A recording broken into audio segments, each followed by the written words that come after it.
Okay. Just got back from seeing The Other Guys. This is one of those movies was not planning on seeing. I'd seen Angry Joe's review, and he gave it a fairly negative review, and was not really planning on seeing it, but a couple of my friends were going to go see it, so they kind of dragged me along, and it's not as bad as Angry Joe said it was. He's really the only review I've seen on this, but it is basically what he said. It's very funny the first half, and then the second half it drops off. Uh, there are there are more. Not all the funny scenes are in the trailer, uh, as a lot of people have been saying. There are a few extra funny scenes in the movie, and there are one or two near the end of the movie. The second half isn't completely devoid of jokes. Mm. Sorry, they're having a little glass of water. Uh, there's one scene in particular. Mark Wahlberg winds up shooting Derek Jeter. That was a fairly hilarious scene, and I will say this about Will Ferrell's performance. Big complaint with Will Ferrell over the past couple of years is because he's playing the same character. He's just the grown up man child character, and he's taken a little bit. I believe he's done this type of performance before, but it's at least different from the man child in that he's playing the kind of like the whitest guy you can think of, kind of very nerdy, very uptight, but in a Will Ferrell sort of way. It's a little different from his previous or not his previous, but his last few performances. So it's a little refreshing from Will Ferrell's point, and it's also he is the main funny guy in the film. Wahlberg isn't pulling off as much of the funny stuff. He's got a few good laughs in there, and Michael Keaton's got a few good laughs in there as well. Although I have to say, Michael Keaton, there's a few close-ups on Michael Keaton's face. He is starting to wrinkle real bad. It's not quite there. You see like the early crescents, like 10 years from now, he's gonna have like a whoa face. But I don't know. Mark Wahlberg. There's this kind of funny joke where Mark Wahlberg can do all this like kind of funny feminine things, and the reason he can is he kind of learns to do this stuff so he can mock people who does do it. Uh, I find that a somewhat amusing running gag. Uh, yeah, there is of course The Rock and Samuel L. Jackson, who don't play as big as a role as the trailers let on. I know Angry Joe has gone into this in his. They really are there for the first 15 minutes, first couple of scenes. They kind of establish like the classic buddy cop group, action guys. And I mean, the film's basic point is like these type of guys really aren't good cops. These kind of like the gung ho action, classic Dirty Harry, not even Dirty Harry type because they work together, but the Riggs and Murtaugh type guys. They're really not good cops. In real life, they don't want to achieve that much. It's the guys kind of doing like the hard. Basically, what Will Ferrell's character is, he plays a forensic accountant. Like those are the guys that actually solve real problems.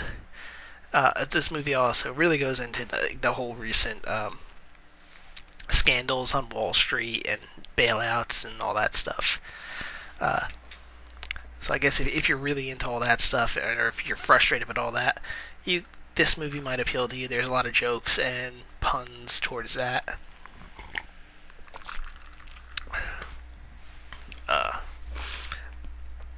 Uh, the other thing I would like to talk about this film is it's also, I think it's mocking the buddy cop genre, but then again, there hasn't been I mean, the buddy cop genre died out like 20 years ago. By the early 90s, or 15 maybe, 15 if we're stretching it. But really, by the early 90s, like the people were like tired of the cop genre in general, and the buddy cop genre in particular. What was the last real buddy cop movie? Trying to think here. One that wasn't kind of spoofing the buddy cop films was probably Lethal Weapon 4. I don't know. Maybe someone here will post something that I'm not thinking of. It's like 2 a.m. in the morning. I'm pretty beat because not only did I go to the movie theater right after that, we went over to Seaside for a few hours. So yeah, I'm kind of beaten, not 100% right now. I'll probably post this sometime tomorrow morning, assuming I wake up in the morning. But yeah, the buddy cop genre and the cop genre, it hasn't been around for a while, really. Or maybe the cop genre, but there has been also there's been, though, in between that time, a ton of other kind of riffs on the buddy cop genre and the cop genre. So at this point, there's like more riffs on the genre than there are actual films in it. So I would think it's, as a person like loves 80s movies like myself, I'm getting a lot of the jokes and what they're making fun of, and the different type scenarios that normally pop up in cop movies. But I would imagine a lot of the younger audiences, which it seems to be aiming at, they're not going to maybe get it, because it seems you don't start watching older movies until like you get to college, and then you decide that you get to college, the stuff you grew up with is no longer the newest stuff, so your stuff is now old, and therefore you're willing to kind of look back and watch older stuff, even older than what you were watching. That seems to be how it works out nowadays. But I'm going to give this. I'm not recommending the film, but I don't want to give it an official not recommendation. I have been kind of wavering between, giving it basically a thumbs up, a thumbs down, and this is kind of the same thing that happened with Salt, where the action scenes were competently pulled off, and the action was fine, but the plot was, not so good. So we'll give it a moderate recommendation, and what I mean by that is I'm not recommending this film. I'm not saying to stay away from it. This is it. If you're a Will Ferrell fan, you'll enjoy the film. If you're a really big buddy cop movie fan, you'll enjoy the spoof. You'll pick up a lot of stuff what they're making fun of. If you just want to watch a comedy, off the top of my head, I can't think of any other ones out.